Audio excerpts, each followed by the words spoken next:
Yes, the connection that Mark Kramer was just making there around prosperity and jobs. This is a discussion that, doesn't happen that often. We're very familiar, and we have been for many years, with what we understood as the stress nexus, the connections between the water issue, energy issues, and food issues. But the connection between water and jobs has not been particularly satisfactorily made, I think. But it was highlighted in a UN World Water Development Report in 2016, just called Water and Jobs, and some fascinating material that came out of that. Now, just to start this panel off with a few words of guidance, because it's Nestlé, and because I think it's fair to say that Nestlé always likes to give exceptional value, not only will you have a panel discussion this afternoon, you're also going to hear a very special announcement which we will be making towards the end of the time that we have. So we'll be pausing, and you'll know when that's happening, and I'm looking forward to sharing that news with you. There also will be, I hope, some time for questions and comments from the floor. So if you have a particular contribution that you're eager to make, do keep that in mind, because as a panel discussion, it's always more lively and interesting, I think, for everybody if we have a bit of interaction between us, the panelists, and the audience. So just a few words of introduction. To my left, as you already know, is Mark Schneider. Mark Schneider is the Chief Executive Officer of Nestlé at the group level. To Mark Schneider's left is Pierre Wennubst. Pierre Wennubst is State Secretary of the Swiss Ministry of Foreign Affairs. And then to his left, we have Stefania Avanzini, who is a co-director of Ashoka, fascinating organization, which we'll hear more about shortly.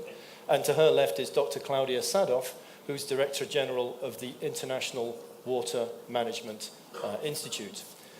So to kick us off, we're going to have some opening reflections from each of the panelists in order as we go along here. But Mark Schneider, I'm going to start with you, if I may. From Nestlé's point of view, we've heard quite a bit already about Nestlé's perspective, but perhaps give us your own perspective on this issue of the connection between jobs and water and how Nestlé is addressing some of these issues.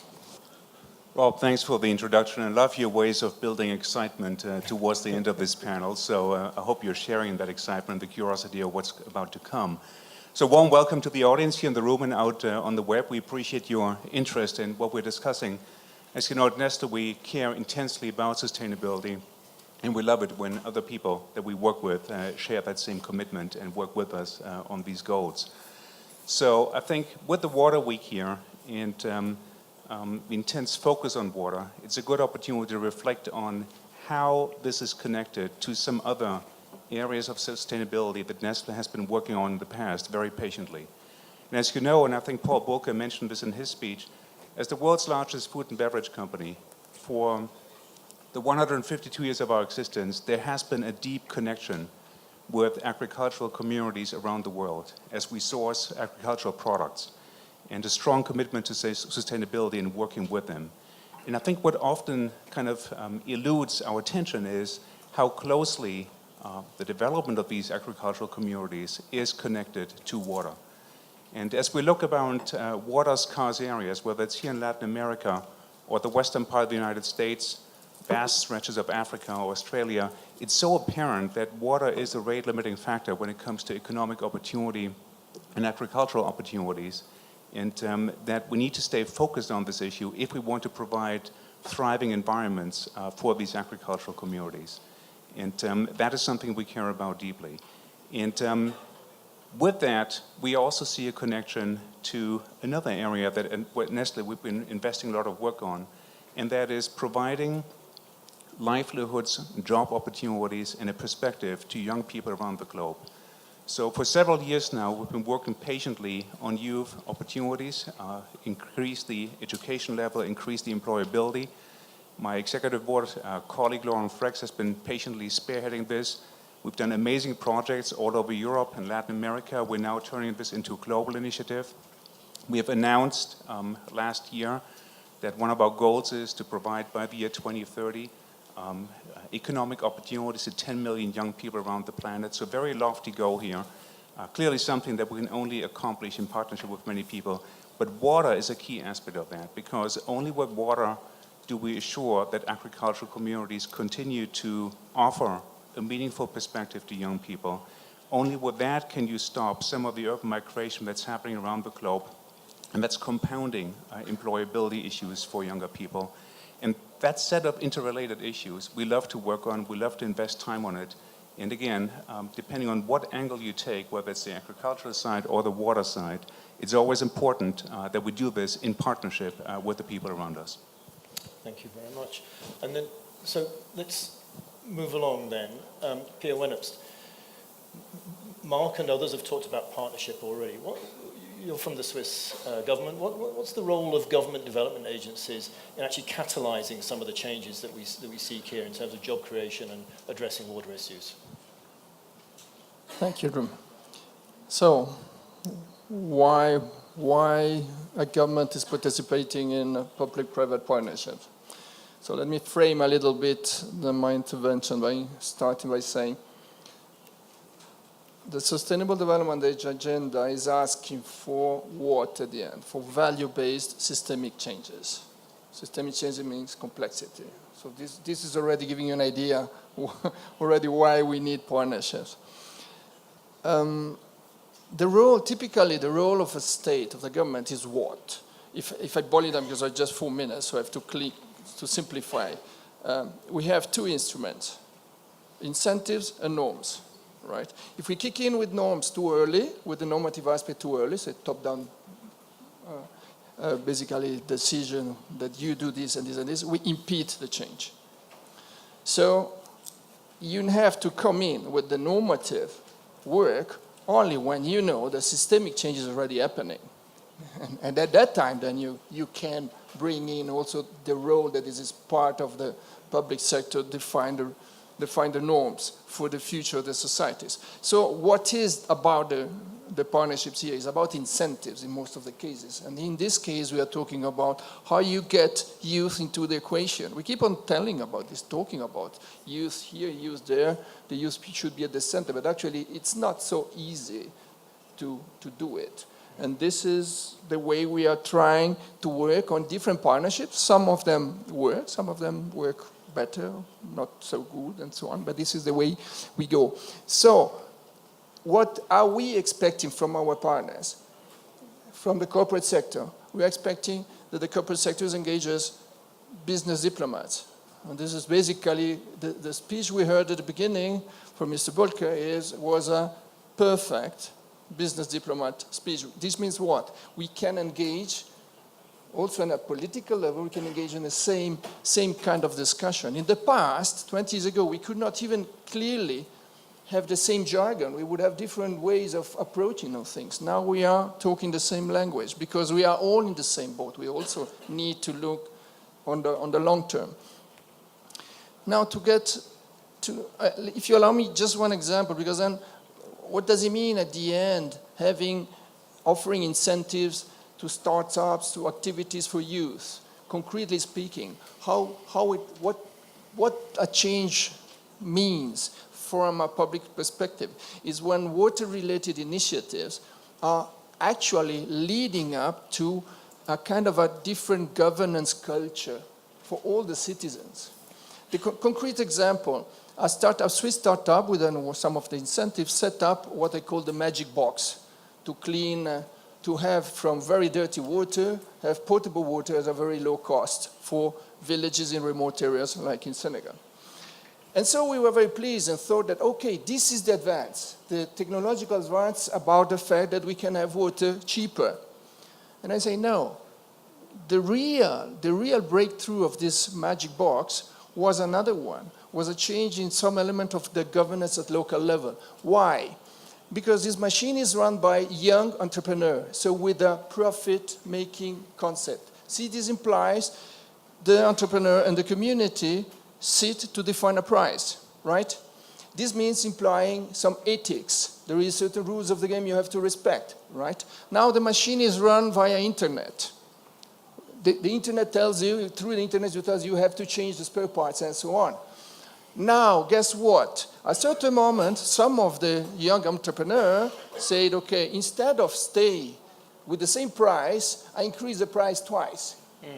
Because I'm the one offering the service. And then at the end, The community complaining to the foundation that is actually owning the machines say, look, they are not staying at the back.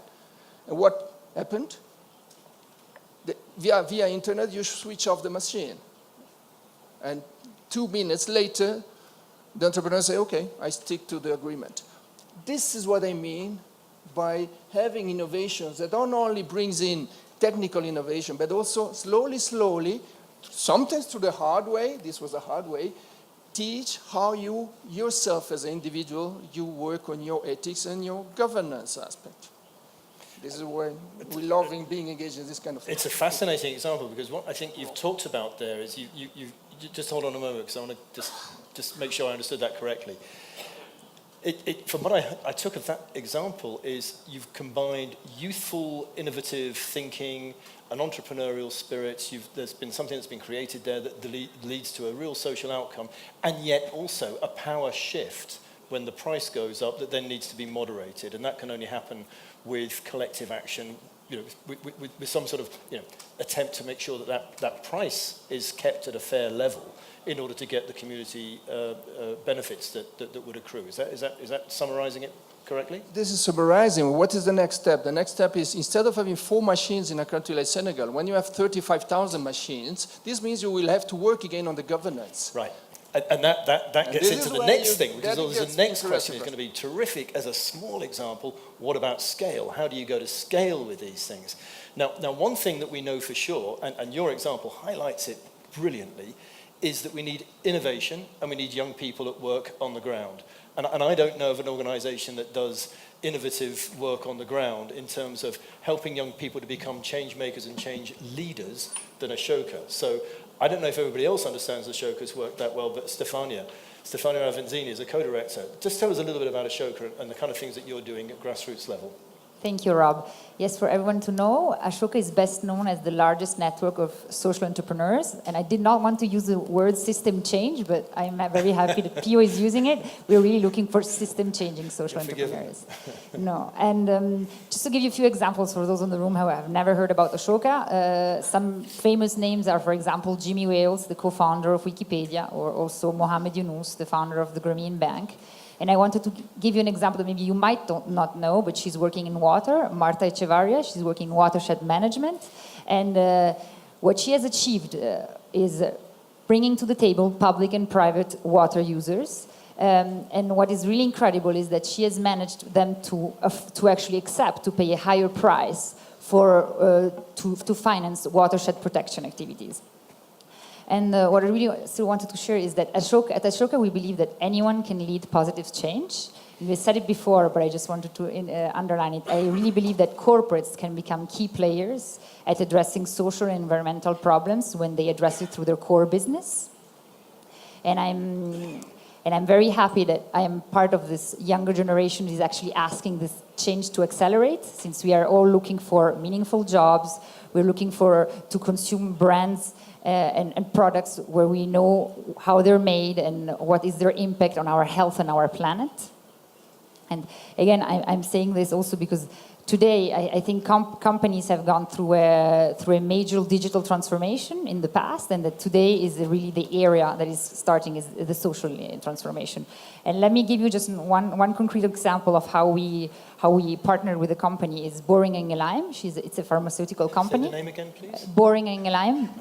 Sorry, it's a German pharmaceutical company, and we have partnered with them to support them on their transformational journey. And the first thing that we realize is that to combine social and business objectives together, you need a change in mindset. So we have exposed 5,000 employees, which is 10% of their workforce, to social innovation. What is social innovation? How can you integrate it daily in your daily life? And then, more importantly, we have connected them with 85 leading social entrepreneurs that work in healthcare and that could really support the company to spot the new leading innovations. And then we have also tried to facilitate collaborations, which is not always very easy, but out of the 85, there are 2 pilots, social business pilots, joint ventures that are happening at the moment. And this is really an example as how collective impact is happening today. But again, when I talk about anyone can lead positive change, I really believe that also everyone should be part of the solution, and everyone should be a change maker. That's how we say it at Ashoka. And to give you, for example, an example, we have Raquel Rosenberg from Engagemundo, and Engagemundo really empowers youth to be part of the solution. And Engagemundo is a network of 2,000 young people in Brazil, in 20 states, to be precise, who are really actively trying to be part of the solution.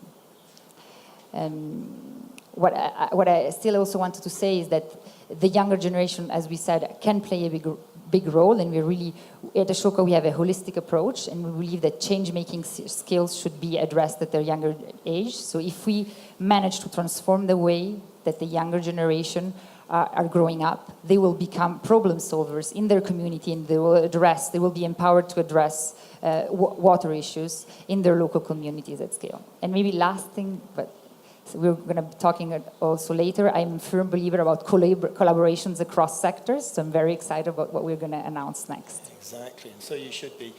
There's something about what you just said that reminds me of an old saying that I learned in business many, many years ago, and you live it perfectly. It's about leadership. Leadership is a behavior, not a position. And we've got a lot of leaders with the job title in the room today, but actually it's about what you do, and young people can do that. But I'm really struck by Engagemundo because, actually it's quite difficult for young people, and the idea of a sort of social network of entrepreneurs and leaders at grassroots level supporting each other, I think is a very powerful example of what's going on in Brazil. Good, thank you. I'm going to dig in a little bit more on some of those things in a moment, but first, I want to hear from Claudia Sadoff. Claudia, your organization, the International Water Management Institute, you talk about taking an evidence-based approach to create a water-secure world. Now, on that basis, I imagine that you've got a pretty good idea of how the ledger stands today in terms of water, and you'll be very familiar, I'm sure, with the report I referenced earlier on. So could you just give us your institute's perspective on the current state of play? Well, thank you, Rob. It's the International Water Management Institute, we call it IMI, is part of a consortium of international agricultural research institutions whose overall motivation is a food-secure world, a water-secure world, and one that sustains environment and livelihoods. So it's that terrific balance across those competing needs that really conveys itself through the water dilemmas today. We focus on water security, and the idea here is the challenge of both leveraging the productive uses of water, but also managing the destructive aspects of water, flood, drought, contamination. And I think that when we look at the question of this panel, really, this issue of what is the role of youth and job creation around the water challenges that we're facing now, it's really quite interesting. We know, for example, the evidence tells us that the cost of inadequate water supply and sanitation globally each year is over $250 billion in terms of lost productivity. So we know that water management is essential for a healthy and productive population. We also know that the burden of the inadequate provision of water and supply and sanitation falls disproportionately on women and children, with knock-on effects to education, job opportunities, and the acceleration, really, of gender inequities. But what's interesting to look at in the big picture, if we're really looking forward for youth and managing this water challenge, is to look at the way water is managed really at the national or basin or even the global level.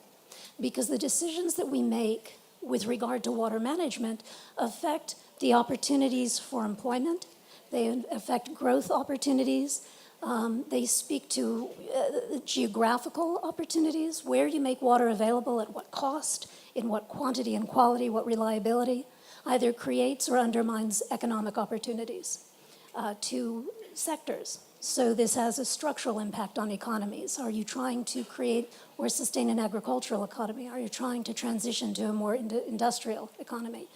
It has implications geographically about where opportunities may become available in your country, and that often has impacts on different social groups with equity implications there as well.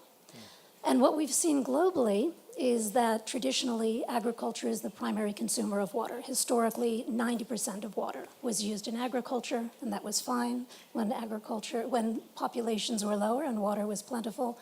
But increasingly, as countries become more wealthy and populations grow, water is effectively being pulled away from agriculture into other uses.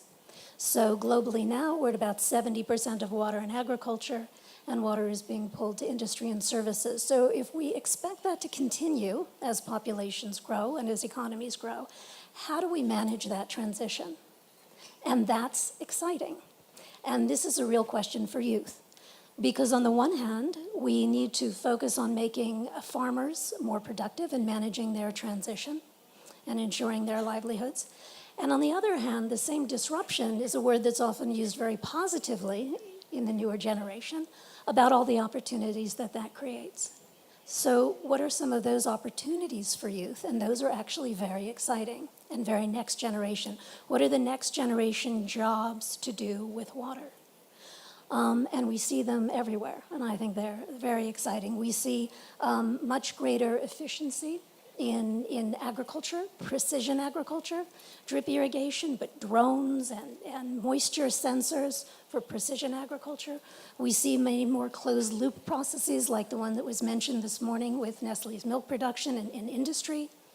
We see much higher efficiency in delivering municipal water systems. This was mentioned previously that an enormous amount of water is lost in municipal systems to leakages or illegal connections, ranging from 25 to 75 or 80% of some of the water that goes into those systems. We have some phenomenal high-tech solutions to finding and fixing those sorts of things. We're looking at ways to change the economy of water to something that's much more circular. Traditionally, water was brought into a city, made filthy, and released into the environment. We need to look at what we're calling these days integrated urban water management, a more circular economy that collects that wastewater to remove the hazards from the environment, and then rescues and recycles the resources that are within the wastewater. The water itself, the energy that can be generated from biogas, the nutrients that can be made for fertilizers, into fertilizers. We see the opportunity to create water in a way that we haven't before. Desalination costs have dropped by about 90% in the last 25 years. So for some coastal cities, this is actually a cost-effective opportunity. And this opens up, in combination with wastewater recycling, the opportunity to really have entrepreneurs looking at portfolios of water to our cities. Portfolios of different costing water, different quality water, different climate resilient water, and managing that in a much more smart and mindful way moving forward. We also see different business models where traditionally we had very centralized water supply, irrigation, and wastewater treatment centers. We're seeing much more decentralized entrepreneurial systems, particularly in isolated areas, but also around megacities. And because I come from a research organization, we see a lot of knowledge jobs opening up in water as well, driven by the need to understand water availability and uncertainties, the need to be able to forecast extreme events like the 1 in 1,000-year drought that Cape Town is experiencing right now. We need to be able to ensure that our water is being managed sustainably and that its quality is being managed as well. And we have great opportunities to use new technologies and information systems to achieve that. Big data, remote sensing, citizen science, like these children that have gone out measuring water quality in their own communities. And we have opportunities with ICT and with social media to provide that information directly to those who need it, to the farmers, to the people in harm's way, and also to the people whom we would like to see act on the information, to provide these evidence-based solutions directly to private sector groups, to social entrepreneurs, and to policymakers. So while the challenges are enormous, I think that the space for next generation jobs for youth that can harness their innovation and technology savvy is fantastic, and I look forward to watching them. I think there's a terrific exposition of the possibilities that are there. The report I mentioned earlier on puts it forward that something like 80%, if I'm accurate, 78% of the world's jobs depend upon water, either highly dependent or rather dependent on water. And you've just painted a landscape that shows this in quite some detail. But it presents an exciting possibility as we see jobs being lost in other sectors. So who does what to make that, to bring those possibilities to life? I mean, do you have a reflection on who should do what? Mark, I'm going to come to you on that in a moment as well. Well, actually, the report that you mentioned spoke to this, and it spoke to the importance of the education system and of the importance of public and private sector investment, and importantly, the policy framework in which most of these investments and decisions are made. So I think it's quite important that we focus, we do continue to invest in education, and to highlight these new applications for technologies that we haven't used before. Most of the water systems that we have now, in Europe anyway, are 100 years old. And we fix them at the edges. But we're not thinking very differently about them. So education around circular economies and incentives from government and private sector to help leverage that innovation. Brilliant, thank you. Mark, do you have a reflection on what you heard there from either Nestlé's perspective or as a representative of the private sector more generally? I do, and let me link it back to the title of this event, the Creating Shared Value Forum, because I think Pio's example about the water boxes is the perfect example for how creating shared value falls apart if you don't see good ethics and good trust from all sides involved. I think that's the essence here. You create value in the beginning, that's what the box does, and then if one side gets greedy and wants more than his or her fair share in a particular period of time and tries to clear the table, the whole thing falls apart. So clearly, all of the examples we were talking about are partnerships. They need to be structured for the long term. They need to be structured in a way that everyone can be happy with what they create together, enjoy that together. And once, when you establish that trust, a lot of good things happen. So it's more about a mindset, about doing business. And I think that is the essence of how we feel, how we need to deal with agricultural communities and wider communities around us. Thank you. Do you want to come in, Pierre? Yeah, please. Yep, and then I'm going to go to, if anybody's got a question, start thinking about it now. To bring what you're saying at the let's say at the highest global level. So why with the Swiss there is one word that we love in the Goal 6 on water, which is transboundary. Transboundary means what? Means exactly breaking barriers among countries, but also sectors, upstream, downstream, different actors, sectors, different generations. We held a conference, we co-organized a conference on transboundary management of waters. You know, what does it mean? All the experts of this does know how problematic it might be. And each time we ended up on something very technical. And at the same time, we link it to a forum of the youth. And we put the two together and realized there is no dialogue. There was no dialogue possible because still it has been seen as a technicality or work of technical things, while the youth are asking for something different. They're asking for a new curriculum, another way of thinking, another way of going for it. And this is, if we can accelerate this new way of going, then we can also start talking about some more difficult, politically difficult way, things like how we share aquifers, how we share among countries river basins, and how we deal with upstream and downstream intersectoral problem. But this is where the youth will be doing the change. Indeed, if we can find opportunities for them, because Mark earlier on was talking about the three constituencies and how each one sees the other two as the enemy, and that's where this trust boundary point, we need to stretch those boundaries and play fairly within them. I think that's a really important part of what we have to do. I think we want to bring some people in. So we've got a question or a comment coming from over here. This is John Elkington, who is about to receive a microphone.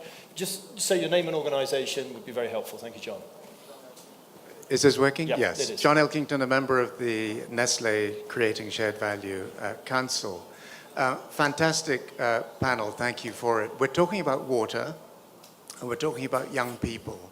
How worried should younger generations be? How worried should we all be about plastics in the ocean and about nanoplastics in bottled water? And where does shared value fit into that? I'm going to offer that one to you first, Mark, if I may.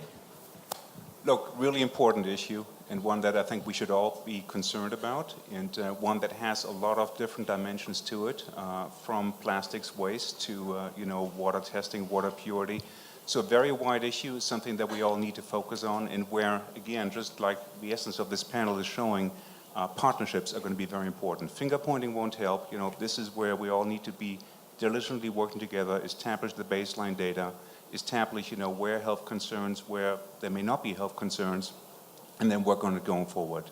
But clearly, when you put it in a 30, 40, 50-year context, what appeared to be many decades ago the ideal packaging material has turned out to come with a lot of unintended consequences. I mean, this is collective learning that we all have to do, okay, because many people at the time thought that this was going to be the solution for the future, and now we're commonly learning about these unintended consequences. Now I think we all have to hold hands and work together on, establishing where are the risks and how do we deal with them. But key issue and no beating around the bush. So the answer is somewhat, possibly very, but would anybody else like to comment on this? Claudia, do you have a view on this? There's a burgeoning area of research in the water community on source-to-sea challenges, finding that a lot of these issues have to do really with management of water across the basin scale. Anyway, so my suggestion would be that at the coming Water Forum, there will be several sessions on source-to-sea initiatives that are looking at issues like the challenge of plastics that we are just discovering and beginning to focus on much more seriously. I think the societal nature of the problem is very profound, and I think fora like the World Water Week is an ideal place to really start, overdue it has to be said, but start getting across some of these issues in a more proactive way.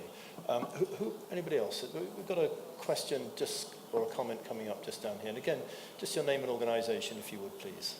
Hi, thank you. My name is Bebe Gonzales. I'm from Guatemala. I have an organization called Eat Better Waik, or Come Mejor Waik in Spanish. So we're two global shapers here, which is an initiative from the World Economic Forum for young leaders. So you talk a lot about youth, and you say create opportunities, or at least the panel is called Developing Economic Opportunities for Young People.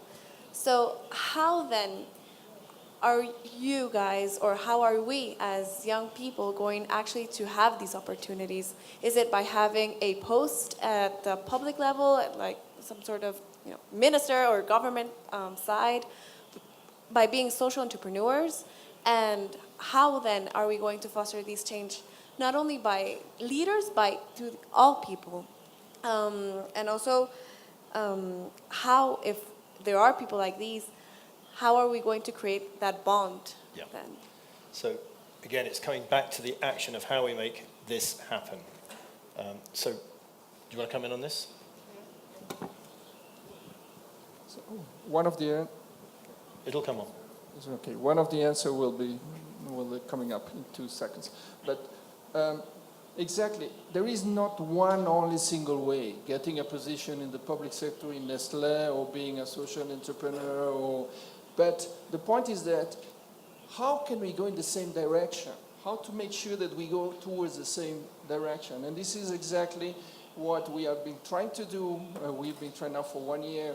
A group of 10, 15 countries, we are trying to push for a movement. We call the Blue Peace movement, because it's exactly something like this that we need and then you need. You need something where you can believe in what you're doing. This is something that started missing the last few years. When I started working in development, I used to be CEO of a chemical company in Switzerland. I moved to development for personal ethical reason. No judgment. At that time, there were the trenches, you were there on the other side.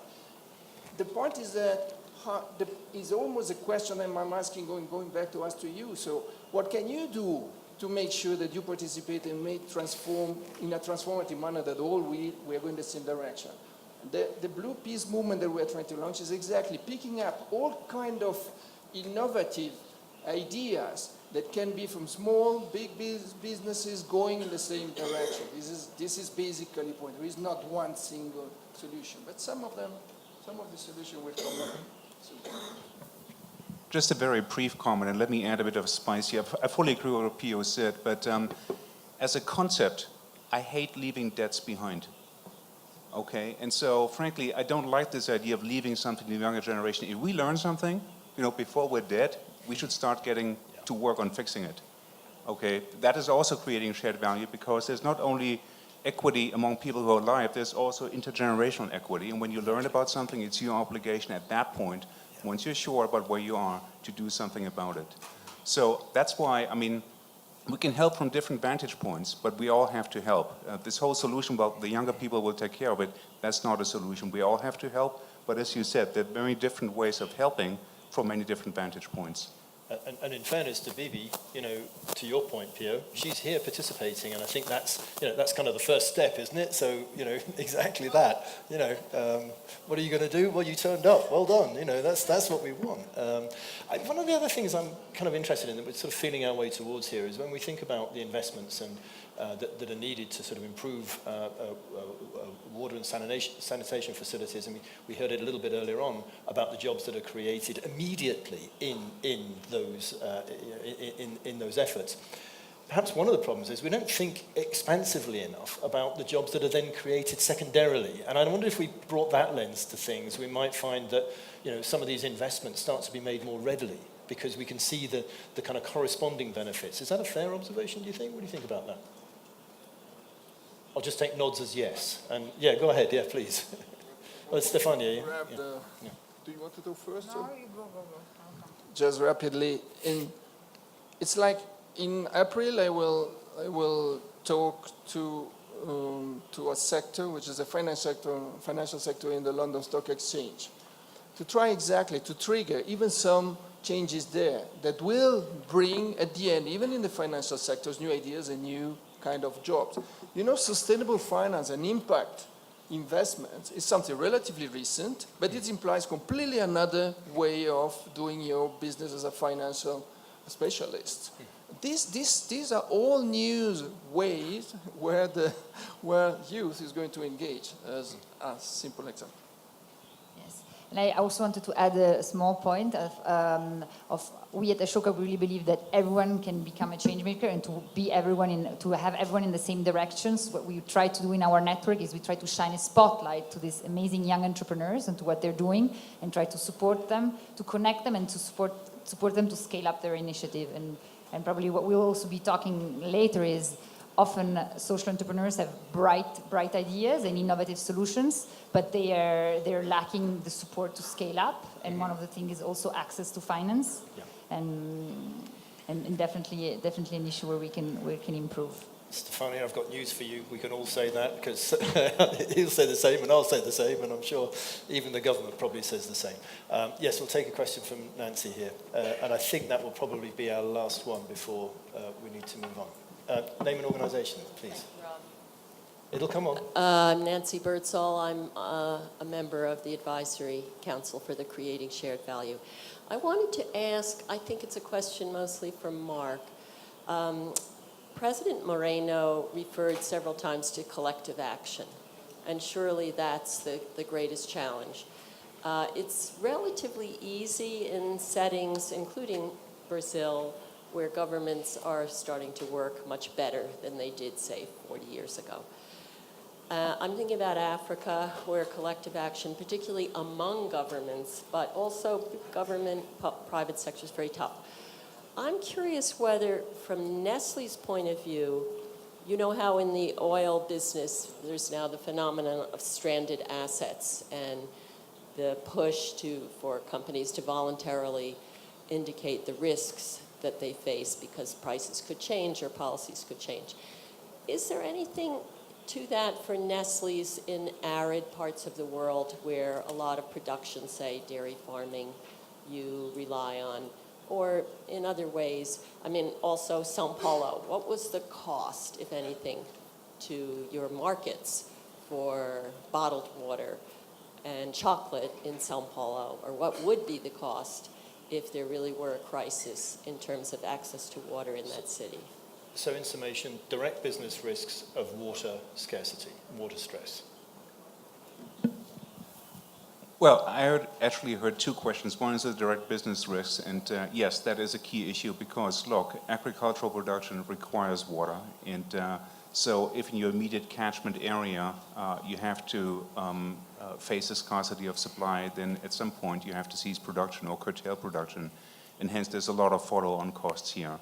So we take a deep interest in the aquifers around our agricultural facilities and plants, and make sure that we become part of that community. They need for their livelihood continued water, and we need their supply to actually continue production.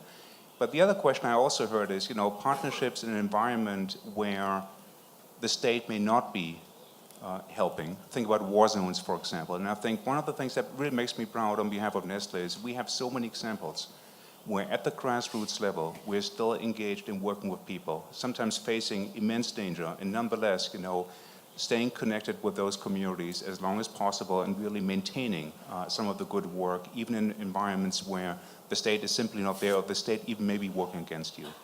And that makes me proud because I think, that kind of staying power and the basic human spirit behind it is something that really sets us apart.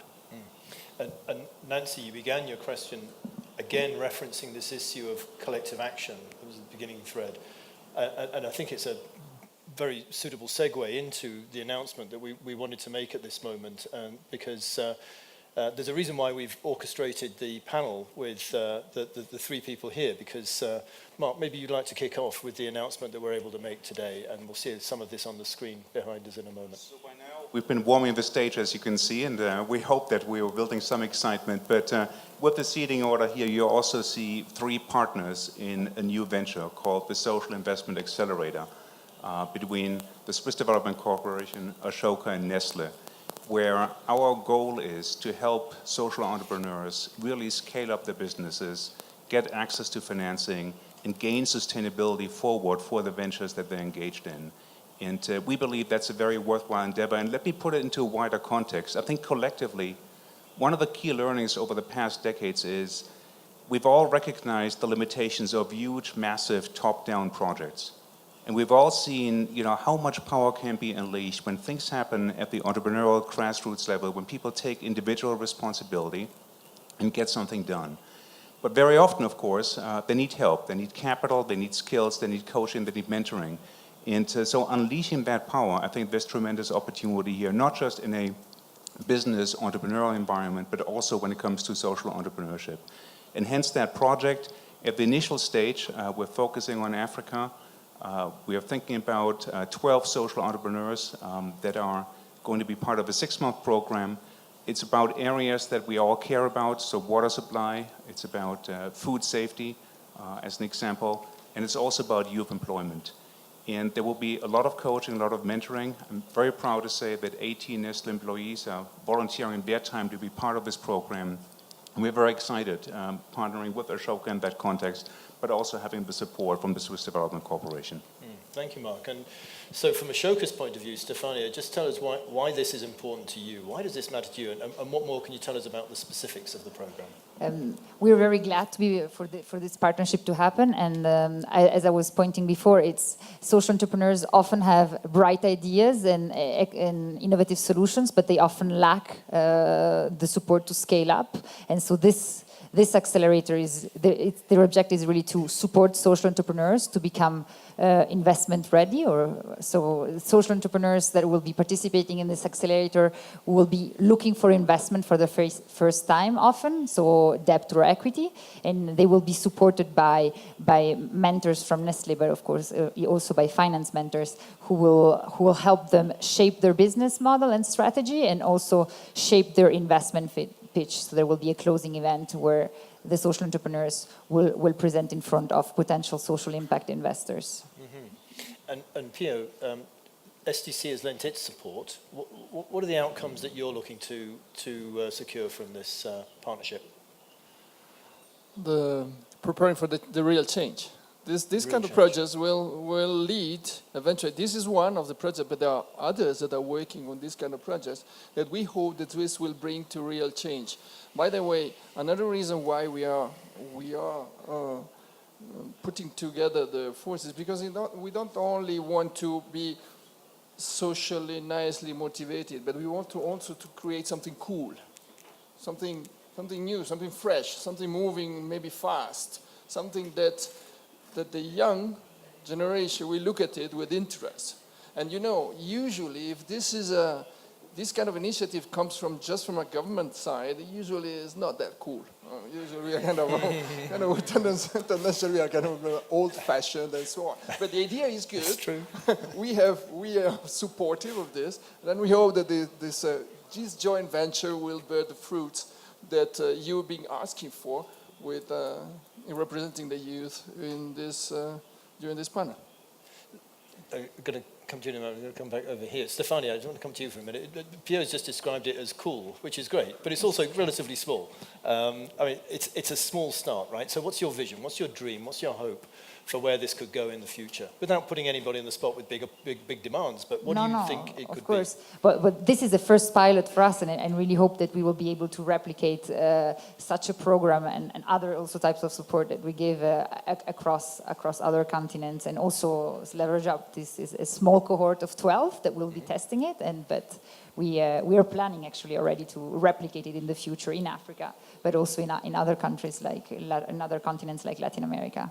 And maybe also just to emphasize it, I think we are very excited at Ashoka really for this collaboration to happen, but because it's really across sectors and across expertise. I think it will be a real exciting experience to put all our different competences around the table, and I believe that the social entrepreneurs that will be part of this program will feel tremendously enriched after this, because we haven't talked so much about it, but also SDC local staff will of course participate in this accelerator. Excellent, good, thank you. And I think the idea of bringing local staff in is incredibly important. Mark, outcomes that you're hoping for from this, what are your hopes for this initiative?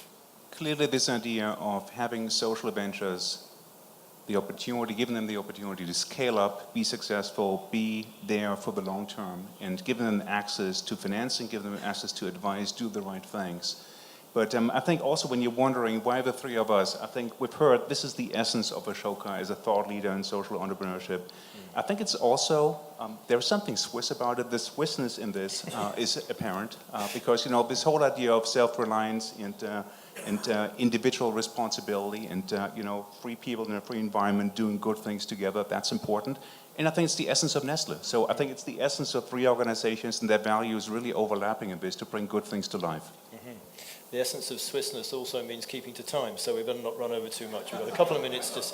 You got 3 minutes. Well, we started about 10 minutes late, but we won't worry about that. Claudia, you're hearing about this for the first time. I'd like to hear if you've got a reflection on how this speaks to what you talked about earlier on. I'm delighted to hear. This was a surprise to me, this Accelerator program, and I think it's exactly this sort of space that we all need to encourage this next generation. It comes back to the point of the youth panel here. It's one thing to we worry about the relative scarcity of water in the world and the restrictions that will create for us. But it really does, I think, create a tremendous opportunity for innovation. And we need to do things differently. And it is social entrepreneurs that manage to balance that manage to balance the livelihoods aspects with sustainability, with innovation.